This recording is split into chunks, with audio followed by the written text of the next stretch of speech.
দর্শক স্বাগত জানাচ্ছি নিউজ 24 এর নিয়মিত আয়োজন জনতন্ত্র গণতন্ত্রে। সিএসআরএম জনতন্ত্র গণতন্ত্রে আজকে আমরা আলাপ করব ৩৬ জুলাই থেকে শহীদি মার্চ। আমরা জানি যে আজকে ছাত্র জনতার আন্দোলনে আওয়ামী লীগ সরকারের ক্ষমতাচ্যুতির ১ মাস পূর্তি, এবং এই ১ মাস কেমন গেল এবং তার আগের যে আন্দোলন ছিল সেই আন্দোলনেও আমরা একটু ফিরে দেখতে চাই আজকের এই দিনে।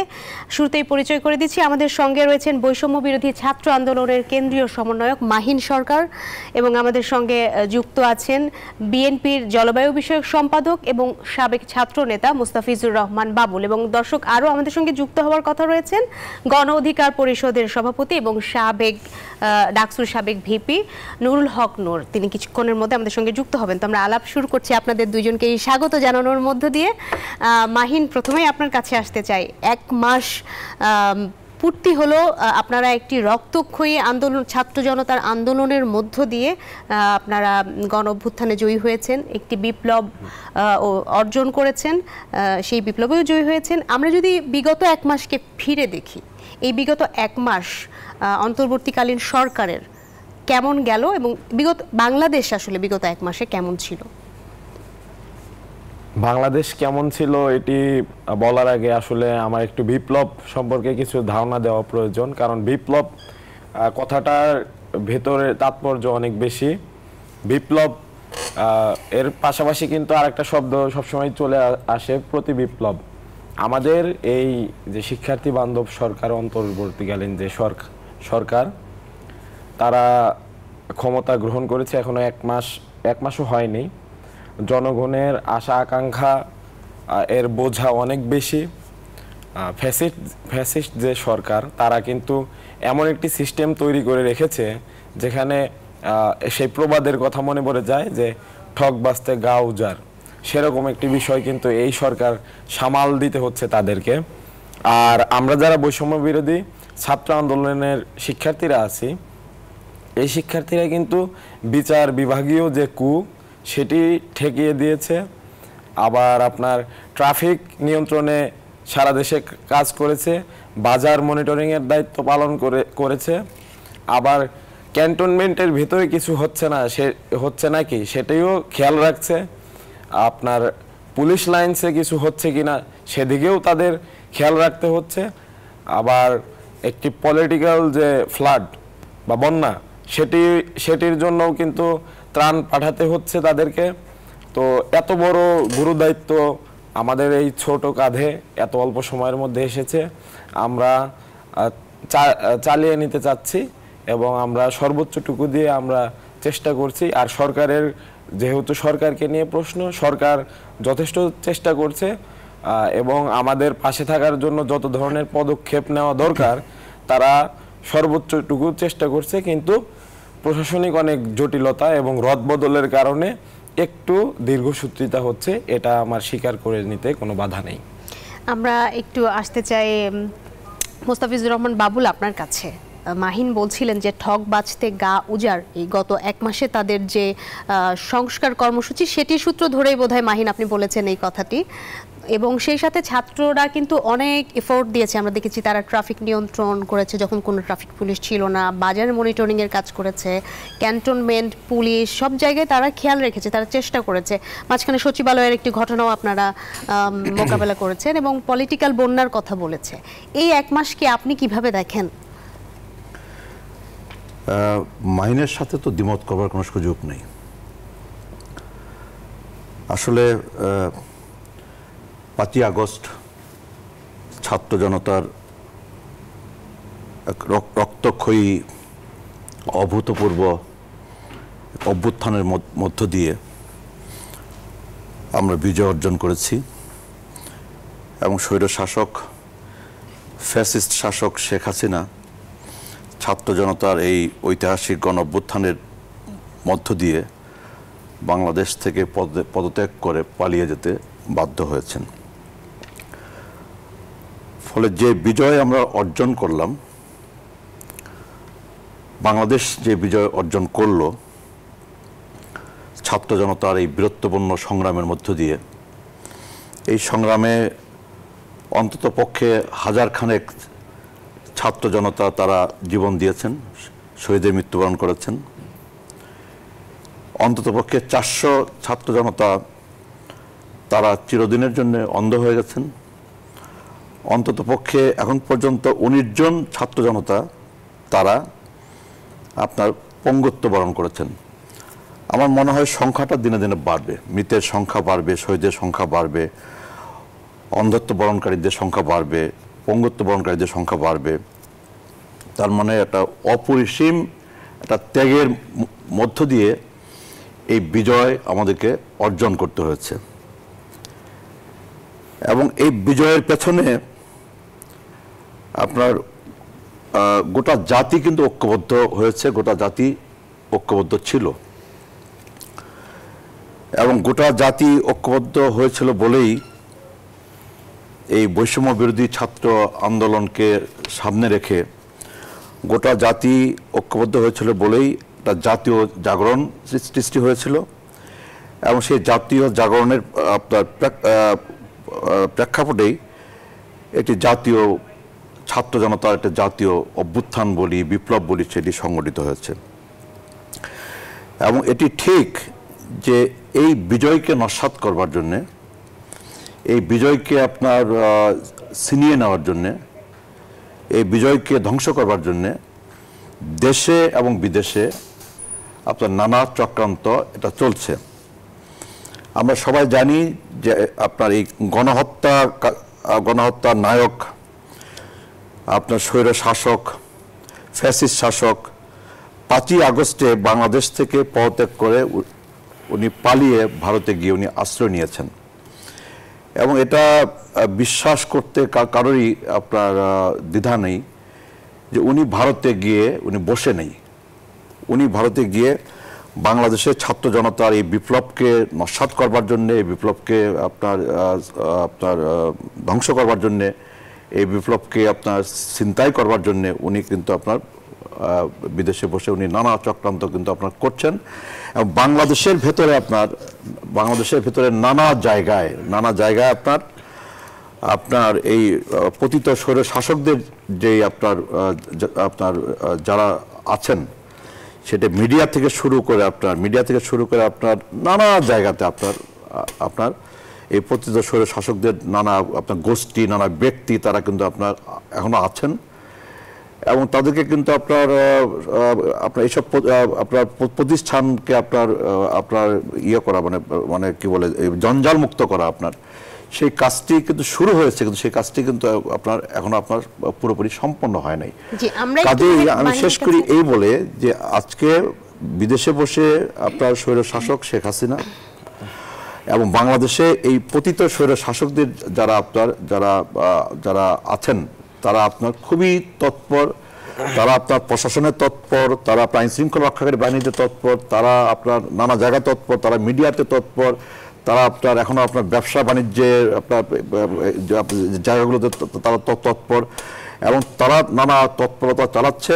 এবং এ কারণেই আপনার যেই ছাত্র গণ অভ্যুত্থানের মধ্যে দিয়ে আমরা বিজয় অর্জন করেছি, এবং এ কারণেই আপনার আমাদের সবার উপরেই কিন্তু আপনার এই বিজয়কে রক্ষা করা, সকল চক্রান্ত মোকাবেলা করা, এটা বাড়তি দায়িত্ব কিন্তু আমাদের উপর অর্পিত হয়েছে। আমরা বিশ্বাস করি যারা জীবন দিয়ে যারা চরম আত্মত্যাগ করে এই বিজয় অর্জন করলো, বাংলাদেশের ছাত্র সমাজ, বাংলাদেশের জনগণ, দল মত নির্বিশেষে সকলে মিলে, আমি বিশ্বাস করি যে তারা সবাই ঐক্যবদ্ধ আছে, ঐক্যবদ্ধ থেকে বর্তমান সরকারকে সহযোগিতা করে তারা সকল চক্রান্ত মোকাবেলা করে দেশটাকে কাঙ্ক্ষিত পথে এগিয়ে নিয়ে যাবে আর কি। জি, আমরা একটু মাহিনের কাছে আসতে চাই। মাহিন, আমরা দেখেছি যে হাজার খানিক ছাত্র জনতার জীবন বিলিয়ে দেয়া, অনেক ছাত্র জনতার অঙ্গহানি, অন্ধত্ব, এই বিষয়গুলোকেও তো আপনাদেরকে আসলে, বিশেষ করে যারা আহত অবস্থায় আছেন, অন্ধত্ব বরণ করেছেন, তাদেরকে আপনারা আসলে কিভাবে তাদের পাশে দাঁড়াচ্ছেন বা এই চ্যালেঞ্জগুলো কিভাবে মোকাবেলা করছেন, কার কার সহযোগিতা পাচ্ছেন? একই সাথে গণঅভ্যুত্থানের 1 মাস পূর্তিতে প্রধান উপদেষ্টা যেই কথাটি আপনাদেরকে বলেছেন যে আপনাদের ক্লাসে ফিরে যাওয়ার কথা বলেছেন, যে এ পর্যন্ত আপনারা যে অবদান রেখেছেন সেটিকে স্বীকার করে শহর এবং গ্রামীণ জনপদের দেয়াল লিখন থেকে শুরু করে ট্রাফিক পরিচালনা এবং যা যা আপনারা এ পর্যন্ত করেছেন, তাতে আপনাদের এ পর্যন্ত পড়াশোনার অনেক ক্ষতি হয়েছে, সেই কথাটি বলে তিনি বলেছেন এখন সময় পড়াশোনায় ফেরার। ক্যাম্পাসে ফিরে যাবেন আপনারা? অবশ্যই আমরা ক্যাম্পাসে কেন ফিরবো না, হয় নট। আমরা তো শিক্ষার্থীদের কাজ হলো পড়াশোনা করা, এবং আমরা পড়াশোনা করতে চাই, এবং পড়াশোনার সংক্রান্ত একটি দাবি থেকেই কিন্তু আমাদের এই আন্দোলন বা মুভমেন্ট হয়েছে। এবং আমি আপনাকে বলতে চাই, আমাদের এই মুভমেন্টটা যখন শুরু হয়, সেই শুরুর জায়গাটা ছিল কিন্তু ঢাকা বিশ্ববিদ্যালয় কেন্দ্রীয় গ্রন্থাগার, সেই গ্রন্থাগার থেকেই হয়েছে। তো আমরা ওইখানে যারা পড়াশোনা করে সেই পড়ুয়া শিক্ষার্থীরাই প্রথম তারা এই চাকুরির ক্ষেত্রে যে এই বৈষম্য, সেই বৈষম্যের বিরুদ্ধে আওয়াজ তোলে, এবং সেখান থেকেই কিন্তু এই আন্দোলন দিন শেষে একটি গণ আন্দোলনে রূপ নেয়। তো ক্লাসে আমরা অবশ্যই ফিরে যাব, কিন্তু একটি বিষয় ক্লিয়ার না করলেই নয়। সরকার সর্বোচ্চটুকু দিয়ে চেষ্টা করে যাচ্ছে প্রশাসনকে কার্যকর করার জন্য, কিন্তু প্রশাসন কিন্তু এখনো পুরোপুরি ভাবে বিভিন্ন জায়গায় কিন্তু ফাংশন করছে না। একটি উদাহরণ দিতে চাই, মোহাম্মদপুর এরিয়াতে সেখানে এরকম একটি অভিযোগ এসেছিল, আপনার আর্মিকে বলা হয়েছে যে একটা জায়গার নাম দিয়ে যে ওইখানে অস্ত্রশস্ত্র উদ্ধার হতে পারে, ওইখানে আপনার অভিযান চালান। তো আর্মিরা এসে শিক্ষার্থীদের বলেছে যে তাহলে তোমরা আমাদেরকে একটু হেল্প করো।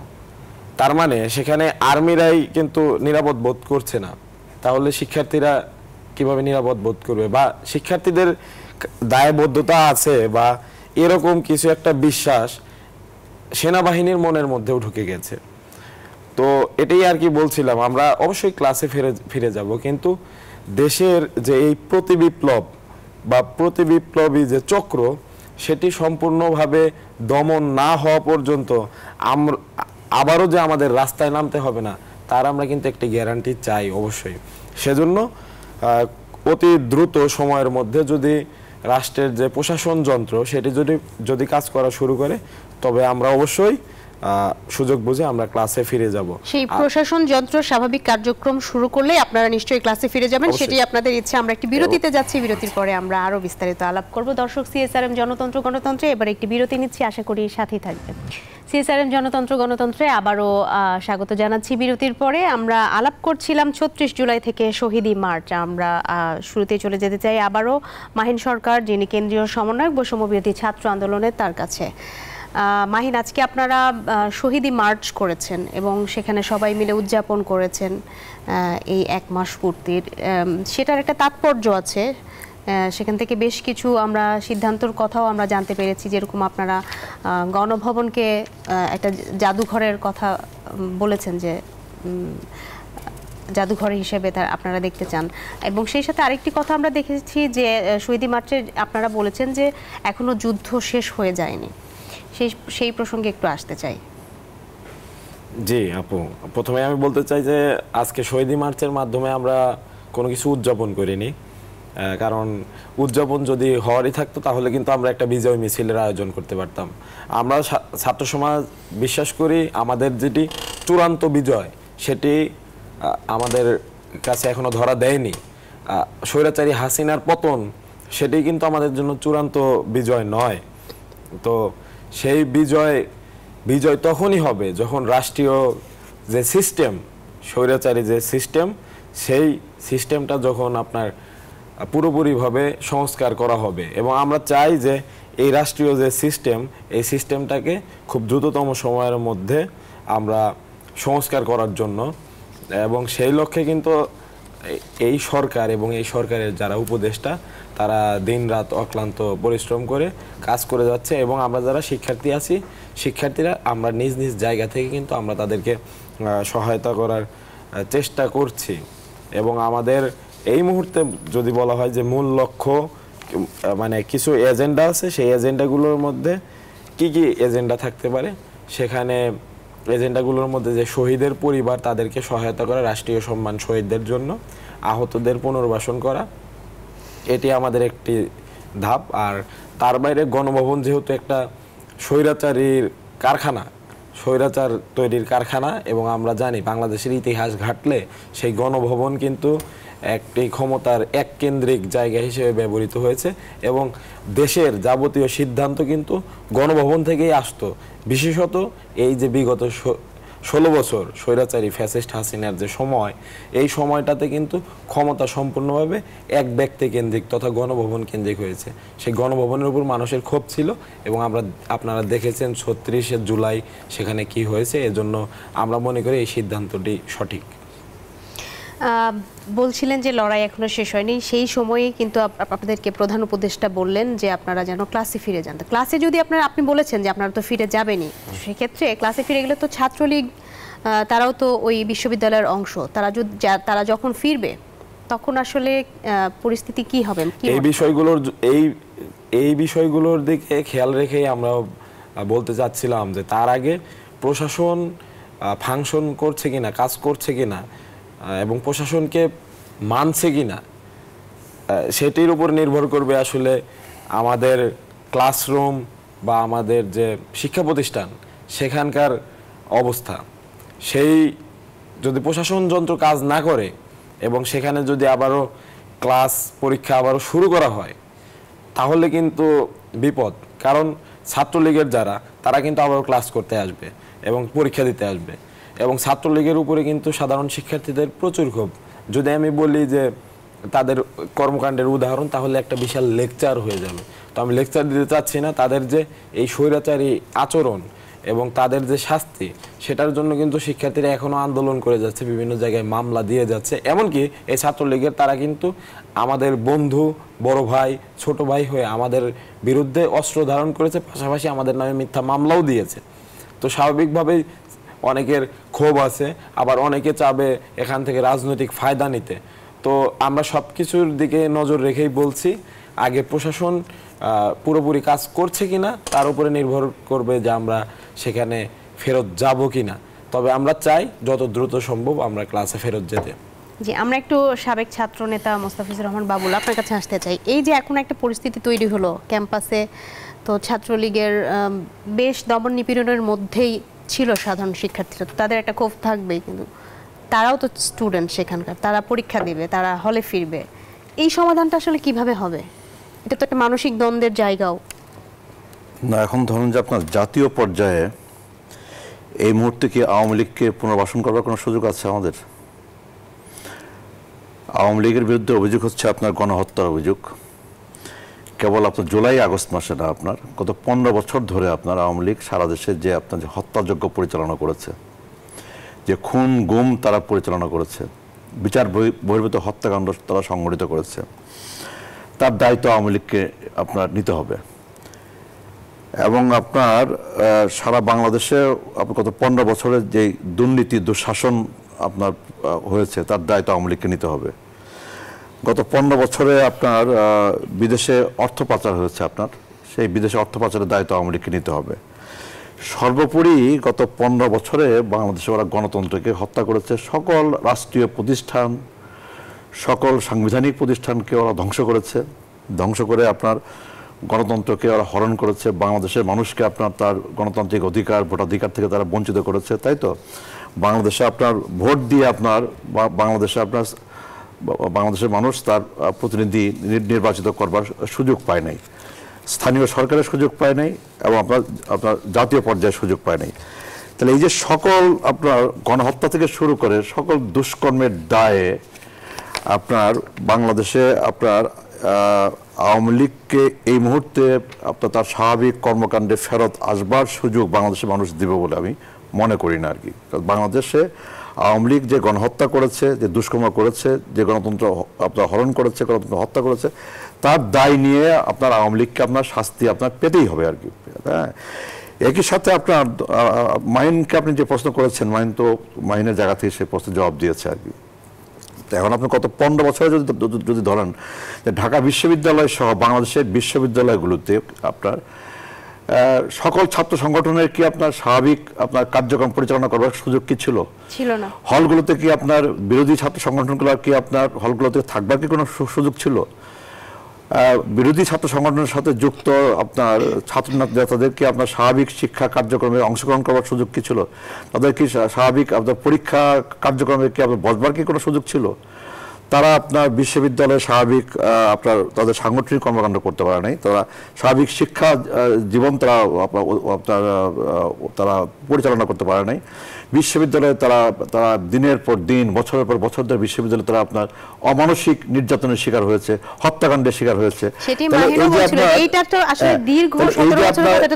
এই যে আপনার বিশ্ববিদ্যালয়ের ছাত্রদের আপনার গোটা বাংলাদেশের গোটা ছাত্র সমাজের মধ্যে যে ক্ষোভের সৃষ্টি হয়েছে, এবং বিশ্ববিদ্যালয়কে তো আলাদাভাবে দেখবার কোনো সুযোগ নাই। আজকে যেই অভিযোগে আমরা আপনার আওয়ামী লীগকে অভিযুক্ত করতেছি, যে অভিযোগে আমরা আপনার শেখ হাসিনাকে অভিযুক্ত করতেছি, যে অভিযোগে আপনার ওবায়দুল কাদেরকে অভিযুক্ত করতেছি, ঠিক একই অভিযোগে তো আপনার আওয়ামী লীগের ছাত্র সংগঠন যেটা ছাত্রলীগ, তাও তো একই অভিযোগে অভিযুক্ত। যে দুষ্কর্মগুলো আপনার আওয়ামী লীগ করেছে, অন্যান্য সংগঠনগুলো করেছে, একই দুষ্কর্ম আপনার বিশ্ববিদ্যালয় ক্যাম্পাসে হত্যাকাণ্ড থেকে শুরু করে এমনও দুষ্কর্ম নাই যেটা আপনার ওরা পরিচালিত না করেছে। সে কারণে আপনার বিশ্ববিদ্যালয় ছাত্রদের মধ্যে যে আপনার ক্ষোভের সৃষ্টি হয়েছে, যে ক্ষোভ পুঞ্জীবিত হয়েছে, সেই ক্ষোভের বহিঃপ্রকাশটা কিন্তু ঘটবেই আপনার, এবং সেটাকে কিন্তু আপনার সেই জায়গা থেকে কিন্তু ছাত্রকে নিস্তার পাওয়ার কোনো সুযোগ আছে বলে আমি মনে করি না। সেই সাধারণ শিক্ষার্থীদের ক্ষোভের মুখ থেকে আসলে ছাত্রলীগের নিস্তার পাওয়ার সুযোগ নেই, সেটি আসলে তাদেরকে ফেস করতে হবে, এমনটাই বলছেন আমাদের আলোচকরা। আমরা আবারও একটি বিরতিতে যাচ্ছি, বিরতির পর ফিরে এসে আমরা আলাপ করব শহীদ মার্চ এবং 36 জুলাইয়ের আরও বিস্তারিত। আবারও স্বাগত সিএসআরএম জনতন্ত্র গণতন্ত্রে। আমরা অনুষ্ঠানের একেবারে শেষ অংশে আছি। আমরা আলাপ করছিলাম 36 জুলাই থেকে শহীদ মার্চ। আবারও প্রথমেই মাহিন আপনার কাছে আসতে চাই। আমরা শেষ পর্যায়ে আপনি যদি আমরা যদি ফিরে যাই জুলাইয়ের আন্দোলনে, কোন দিনটা আপনাকে খুব এখনো পর্যন্ত টাচ করে, আপনি মনে পড়লে খুব আপ্লুত হয়ে যান, আর সারা জীবন মনে থাকবে এরকম একটা মুহূর্ত? যদি এরকম, জানি অনেক মুহূর্ত আছে, একটা মুহূর্ত, এবং সাথে আসলে আগামীতে কি করতে চান, কি স্বপ্ন আপনাদের? আচ্ছা, 15ই আগস্টে আমার যথেষ্ট পরিমাণ আমার মনে হয় যে ঢাকা বিশ্ববিদ্যালয়ে যারা শিক্ষার্থী অন্তত তাদের কাছে একটি খুবই গুরুত্বপূর্ণ একটা মুহূর্ত। এবং 15ই আগস্টে কিন্তু আমাদের উপর ছাত্রলীগ একদম সরাসরি হামলা করে। তার আগের দিন কিন্তু ফ্যাসিস্ট হাসিনা আমাদেরকে রাজাকার সম্বোধন করে, এবং 15 তারিখ কিন্তু তারা একদম ওপেন আমাদেরকে হামলা করে, এবং সেদিন আমি আহত হই। আহত হওয়ার পর আমি যখন ঢাকা মেডিকেলে যাই, আমার ঢাকা বিশ্ববিদ্যালয় মেডিকেল, সেখানে যাওয়ার পরে আমাকে তারা আইডেন্টিফাই করে একটা সময়, এবং তারা ছুরি চাপাতি নিয়ে আমার উপর আক্রমণ চালানোর পায়তারা করে। আমি জাস্ট একটা কোণা দিয়ে বের হয়ে গিয়ে একটা রেইন ট্রি গাছের নিচে আশ্রয় নেই, এবং আমি দেখি যে ওরা আমার বিশ্ববিদ্যালয়েরই ভাই, এবং আমার উপরে যখন আক্রমণ করা হয়েছিল প্রথম, তখনও তারা আমার হলেরই বড় ভাই। তো এটি আসলে আমি মানতেই পারতেছিলাম না, এবং আমার মাথায় কখনো কাজ করছিল না। এবং তার আরও একটা ঘটনা আমি বলতে চাই, এটা সবার জানা প্রয়োজন, এই কারণে বলতে চাই। যখন আমি রিফাত রশিদ এবং আব্দুল হান্নান মাসুদ 3 জন একসাথে ছিলাম, তখন আমরা শপথ নিচ্ছিলাম, আমরা একে অপরকে জড়িয়ে ধরে কান্নাকাটি করছিলাম যে আমাদের তো সত্য বলতে সামনে মৃত্যু ছাড়া আর কোনো পথ নেই। তো সেই মুহূর্তটা আমার সবসময় মনে থাকবে, এবং আমরা এইভাবে ছবি দেই দেশবাসীর উদ্দেশ্যে যে হ্যাঁ, আমরা একসাথে দাঁড়িয়ে আছি এবং আমরা ফাইট ব্যাক করবো আবার। তো সবাই সাড়া দিয়েছিল। সেখান থেকে আমি বলতে চাই, আপনারা যেভাবে সাড়া দিয়েছিলেন আমাদের কথায়, আপনারা কিন্তু আমাদের চেহারা দেখে, আমাদের ফেস দেখে কিন্তু আপনারা সাড়া দেননি, আপনারা কিন্তু নীতি দেখে সাড়া দিয়েছেন যে হ্যাঁ, ওদের নীতি ঠিক আছে, সুতরাং ওদের পিছনে যাওয়া যায়। তো আমি সবসময় আপনাদের প্রতি, দেশবাসীর প্রতি একটা আহ্বানই জানাবো যে রাজনৈতিক দল বা গ্রুপ বা যারা আপনাদের জন্য কথা বলবে, আপনাদের হয়ে কথা বলবে, এবং তাদের যাবতীয় কর্মকাণ্ডের মধ্যে আপনাদের প্রতিফলন আপনারা দেখবেন, তাদের পিছনে আপনারা থাকবেন। আর যদি কোনো রাজনৈতিক দল, গ্রুপ, শিক্ষার্থী, যাই বলি, তাদের কথায় যদি আপনাদের আশা আকাঙ্ক্ষার প্রতিফলন না হয়, তাদের পেছনে আপনারা অন্ধের মতো কখনো ঝাঁপিয়ে পড়বেন না, এবং আপনারা কাউকে কখনো কাল্ট বানাবেন না যেটি দ্বারা তারা দানবীয় আকার ধারণ করতে পারে, যেটি করেছিল বিগত 16 বছরে বাংলাদেশ আওয়ামী লীগ। তো সেই সুযোগ আপনারা কাউকেই দেবেন না, এটি সকল দল মত নির্বিশেষে আপনারা বজায় রাখবেন। ধন্যবাদ। আমরা মোস্তাফিজুর রহমান বাবুল আপনার কাছে আসতে চাই। মাহিন বলছিল আগামীর স্বপ্নের কথা, কেমন একটি রাষ্ট্র বা কেমন একটি রাজনৈতিক সংস্কৃতি চায়। আপনিও 90-এর ছাত্র আন্দোলনে ছিলেন, আপনার কাছে যদি একটি সারাংশ চাই জুলাই আন্দোলনের এবং আগামীতে আসলে আপনি একই সাথে বিএনপিতেও আছেন, যারা এই যেই দলই ক্ষমতায় আসুক কেমন রাজনীতি হওয়া উচিত বিগত 1 মাস থেকে আসলে আমরা না দেখেন আপনার বাংলাদেশে কিন্তু আপনার এই মানে স্বৈর শাসন বিরোধী এবং গণতন্ত্রের দাবিতে কিন্তু গত 15 বছর ধরেই কিন্তু আন্দোলন চলতেছে আপনার। কেবল বিএনপি না, অপর রাজনৈতিক দল তারাও আন্দোলনে সামিল ছিল আপনার। এবং এই আন্দোলনে কিন্তু আপনার অসংখ্য রাজনৈতিক নেতা কর্মী তারা জীবন দিয়েছেন, তারা আপনার নির্যাতনের শিকার হয়েছেন, তারা গুমের শিকার হয়েছেন, সেটা তো সবাই আমরা জানি, অস্বীকার করার কোনো জো নাই। সেই ধারাবাহিকতায় আপনার জুলাই মাসে আপনার বৈষম্য বিরোধী ছাত্র আন্দোলনের ব্যানারে এই আপনার বিজয়ী আন্দোলনটা আপনার সংগঠিত হয়েছে এবং আপনার এই 5ই আগস্ট আমরা আপনার বিজয় অর্জন করেছি, মানে এই পর্যায়ে বিজয় অর্জন করেছি আপনার। ধরেন এই আন্দোলনে যারা আপনার শহীদের মৃত্যুবরণ করেছেন দেখবেন যে আপনার এদের মধ্যে আপনার শিশু কিশোর আছে প্রায় 89 জন, তাই তো? এদের মধ্যে ছাত্র আছে আপনার নানা ছাত্র সংগঠনের নেতা কর্মী এদের মধ্যে আছে, সাধারণ ছাত্র আছে, আপনার পাবলিক বিশ্ববিদ্যালয়ের ছাত্র আছে, প্রাইভেট বিশ্ববিদ্যালয়ের ছাত্র আছে, আপনার তাই না স্কুলের ছাত্র আছে, এবং এর বাইরে আপনার অসংখ্য শ্রমজীবী মানুষ আছে আপনার। আমার ধারণা যে আপনার শ্রমজীবী মানুষের সংখ্যাটা কিন্তু বেশি হবে আর কি। যেমন ধরেন আমার বাড়ি যে এলাকায় জামালপুরের, জামালপুরে আপনার মেলান্দহ মাদারগঞ্জে মোট আপনার 7 জন আপনার শহীদ হয়েছেন। এই 7 জনই হচ্ছে আপনার একেবারে শ্রমজীবী মানুষ, গরিব মানুষ আর কি। তো আমার ধারণা টোটাল যে সংখ্যা শহীদের যে সংখ্যা, সেই সংখ্যাটাকে যদি আপনি বিশ্লেষণ করেন দেখবেন যে আপনার এদের মধ্যে একটা বড় সংখ্যা হলো আপনার শ্রমজীবী মানুষ, সাধারণ মানুষ, গরিব মানুষ আপনার। ফলে এই আন্দোলনটা হলো কি আপনার গোটা জাতিকে আপনার এই আন্দোলনটা ঐক্যবদ্ধ করতে সক্ষম হয়েছিল, একটা জাতীয় জাগরণ সৃষ্টি করতে সক্ষম হয়েছিল, এবং আপনার নানা শ্রেণী পেশার মানুষ কিন্তু এই আন্দোলনে তারা কিন্তু সামিল হয়েছিল আপনার এই বৈষম্য বিরোধী ছাত্র আন্দোলনের ডাকে আপনার তাদের কর্মসূচিতে। আমরা একদম 10 সেকেন্ডের এবং সেকারণেই কিন্তু এই আন্দোলন কিন্তু আপনার এত নির্যাতন, এত হত্যাকাণ্ড, এত রক্তপাত, তারপরেও কিন্তু এই আন্দোলন কিন্তু আপনার বিজয়ের মুখ দেখেছে আপনার। এখন হলো যে এই আন্দোলনকে আপনার এই আন্দোলনের মধ্যে দিয়ে যে বিজয় আমরা অর্জন করেছি, এই বিজয়কে কিন্তু আপনার নস্যাৎ হয়ে যাওয়ার কোনো সুযোগ কিন্তু দেওয়া যাবে না আপনার, তাই না? যেমন অতীতে যেমন যে আমরা 71 মুক্তিযুদ্ধ করেছি, কিন্তু মুক্তিযুদ্ধ উত্তর বাংলাদেশে আমরা মুক্তিযুদ্ধের লক্ষ্য স্বপ্ন কিন্তু আমরা বাস্তবায়ন করতে পারি নাই, সেই দুঃখ কিন্তু আমাদের মধ্যে আছে আর কি। যেমন 90-এ আমরা আপনার এরশাদ বিরোধী আন্দোলন করেছিলাম এবং এরশাদের পতন আমরা ঘটিয়েছিলাম 90-এ, কিন্তু এরশাদ বিরোধী আন্দোলনে বিজয় অর্জন করার পরে, এরশাদের পতনের পর আমরা যেই গণতান্ত্রিক বাংলাদেশের স্বপ্ন দেখেছিলাম 90-এর আন্দোলনে, সেই গণতান্ত্রিক বাংলাদেশ কিন্তু আমরা কায়েম করতে পারিনি, প্রতিষ্ঠা করতে পারিনি, তাই না?